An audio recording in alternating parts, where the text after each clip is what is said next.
Well, let's stay with the Bring Back Our Tardy Girls conversation. Philemon Hene is a cyber analyst at the E-Crime Bureau, and he joins us via Skype for some tips on how to get your children to be safe from a potential kidnapper. Well, how do you even know the difference between a genuine person who wants to make friends and someone who is a potential kidnapper?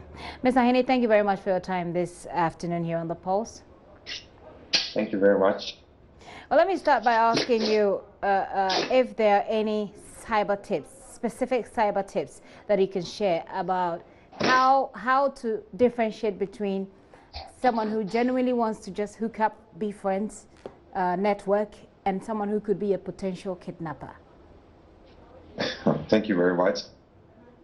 I think it's quite very difficult in the cyberspace to be able to just distinguish between a genuine person and someone who is a kidnapper.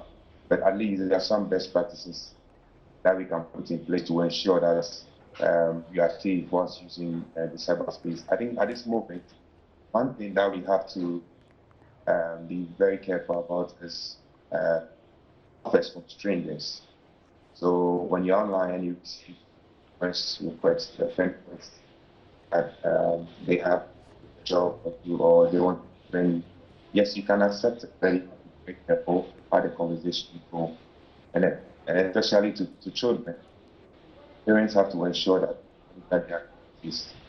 If you don't have any parental control technology on the device that you give to them, such as iPad, then you should be able to install such devices to monitor who they chat with online.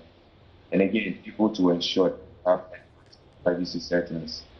Most of the social media platforms provides some functionality to be able to say check off who can see your picture, who can see information online. So we should go through all those settings so that I say. And I think that yes is to limit information that we put about ourselves on the internet. Because these are information that is used to profile you before choosing you as a target. So we should limit such information. And to teachers should educate students about stress, because without education, it's very easy for them to short this happening. I'm sure most of the students in the boarding school are not aware of this. Some kind of education should go up the incident to ensure that and not fall to these issues. Well, that's a part that's quite interesting about how you can stay safe. You know what? Some people have said that if you share, you've spoken about your location settings. If you share your location setting, it could be good and it could be bad. It could be bad in the sense that someone may track you, etc., and harm you if they want to. But wouldn't it be good in this instance to advise young people who are using all these iPhones and Android phones, etc., to share their location, to leave traces behind so that if anything like this happens, they can be found? Yes, actually, it is. Location is a good thing to do. But as I said, for instance, you're using a social media platform like Facebook. This application provides you a functionality where it expresses whether it should add your location to everything that I post online. So you have to check that off to prevent this platform from putting this information out there on the internet. However, you can have the tracking software on the device, which will be sending you in real time with location wherever you are in terms of the location, so that in case of any eventuality for people that have access to it, use this information to identify where exactly you are. So it has a good side, so it has a bad side. And quick one before we let you go. The line is not that it's not perfectly smooth, but whilst we make do with it, quick one before I let you go. How can the police trace, based on the mobile money transfers that we're told have gone on, the mobile phones of these girls that have been taken by the alleged or the suspected kidnappers? Is there a way that the police can? I mean, people like the E-Crime Bureau the E-Crime Bureau can advise the police as to how to get into this system and track, the people using these devices that they had used earlier? I must say that as a professional, I think there's an amount of information that I can share online and what I can't share online. But what I can say is that I think the police should put in much effort and involve other stakeholders in investigating this incident. And I'm sure that the appropriate stations will be available for them to identify or solve this issue. Well, is that to say that the E-Crime Bureau is not particularly interested in supporting the police in tracking these people? Now we have, since inception of E-Crime Bureau, we have supported law enforcement greatly, and we are still supporting law enforcement. But as I said, this is information and this is what is happening now. And we are very careful about the information that we put out there. Okay. But we give our support also to enforcement. Okay, I understand. So I understand. So I get that you'd rather not put such information you'd rather not put such information in the public domain. You'd rather share with the police directly. Is that correct? Yes, that is fine. Very well. Well, we hope that you'll be able to support them to reach these girls. But in the meantime, if we do a quick recap of what you're saying that be careful how you use your social media platforms, especially when you're setting your location, that you could still use your location to protect yourself, but someone could use it to harm you. So you've got to be careful. And now you're calling on parents as well to be able to monitor who their children are in contact with. And apart from that, I'm not sure if there's anything that anybody can realistically do as far as monitoring who your children are having any conversation with. Okay, so with parents and children, I think parents should be able to talk to their children, especially to be able to have their password. To have their password?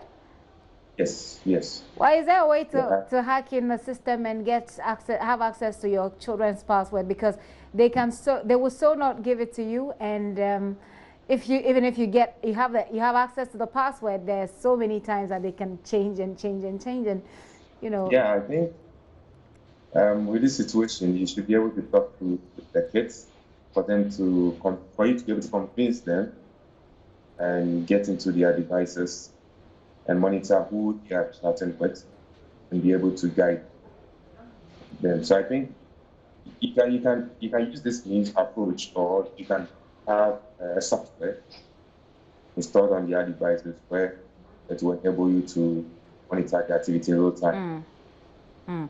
Well, can you give us an idea what the kinds of software is available that can be used to do this?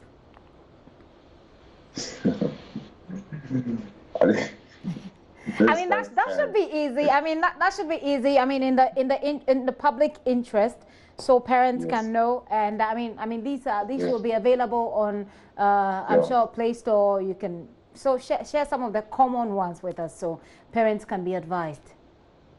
I know in most operating systems like Microsoft, there are some kind of parental control apps within the Play Store that you can handle. But on top of my head right now, I can't recommend any appropriate software for you now.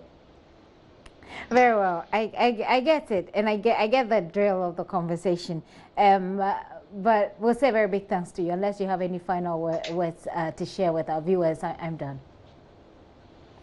Thank you very much. Thank you, Philemon. Philemon Hine is with the E-Crime Bureau, and I've been trying to get him to share with us some of the monitoring apps, that parents can use to monitor the conversations of their children. But you see how dicey it is for him to share that information, because other people can use that for other things as well. But whatever it is that you're doing, you just want to be careful and you just want to be safe. And if you're a young person, you're communicating with people, it is safer if you let your parents know who you're talking to. It is safer if you let your siblings know where you're going, how you're going. And it is safer to sometimes share in a controlled manner, by the way, share your location with your family, share your location with your parent, with your friend, and stay safe. So here at Joy News, we've been running a campaign to help get the 3 kidnapped girls returned. It is see something, say something. Let's help the police to find them.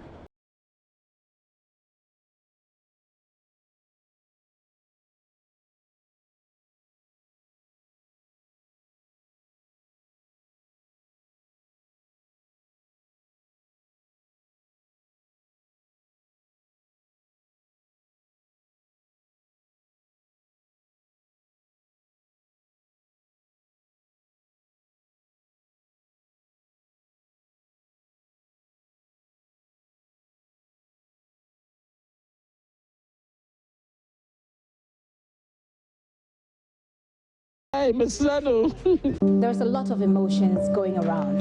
For the parent, it's sadness. Well, mine is not. It is anger. And I expect you to be angry. The kind of anger that is required for state agencies to act swiftly.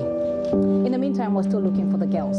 See something, say something. Our thoughts and prayers at this moment are with the families of the victims. And we also call relevant state agencies to expedite action, double the effort to ensure the safe return of these girls. Imagine the agony of losing a sister or a friend. Where is the hope? Where is the love? See something, say something. We need to find our girls. Imagine waking up one morning with a dream, with a hope, and then sometime during the day, somebody just kidnaps you, and all these dreams are extinguished.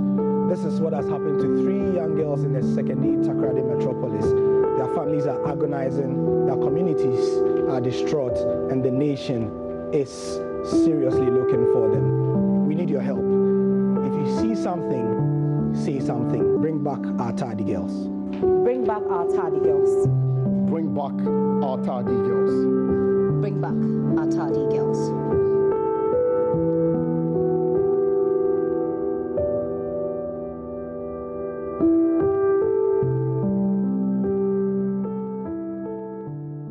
That's our Joy News campaign here, hoping to help the police gather enough information that could lead them to these girls.